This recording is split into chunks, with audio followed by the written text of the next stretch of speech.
calling for reparations of black people, this guy responds, "This should have been done then. I didn't own slaves, and no one living was a slave." Let's address this. First of all, let's dismiss the asinine point that because there wasn't accountability then, there can't be accountability now. As long as the government is still around, accountability of that government is absolutely possible. The broader point is that this is not about reparations for people who are no longer alive. This is about your hatred for black people. Because if we really did want to focus on people who are still living, we can pay reparations to black people simply for the injustices committed against them during the civil rights era. And I'll give you one really good example. Houses. After World War II, there was a housing boom, and every American family wanted the American dream of a house. The Federal Housing Authority decided to give out loans to people, but only white people. They explicitly wrote into their contracts that these loans cannot go to black people for any reason whatsoever.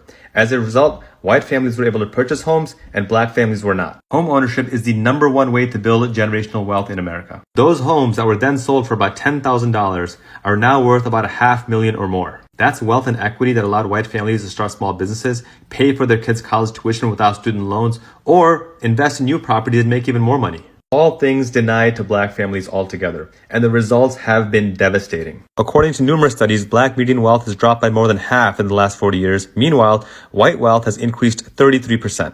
But it gets even worse than this. The median black family today owns only $3,600, just 2% of the wealth of the median white family. And yeah, it gets even worse than this. At this rate, the median white wealth will be $174,000 by 2050, and the median black wealth will be only $600. Black wealth is projected to be 0 by 2082. This is what we mean by the rich getting richer and the poor getting poorer. But the scary part is this is not accidental, this is deliberate and systemic. This is why we also say that student debt is a racial justice issue. A study found that 2 decades after taking out their student loans, the median black borrower still owed 95% of their debt, whereas the median white borrower paid off 94% of their debt.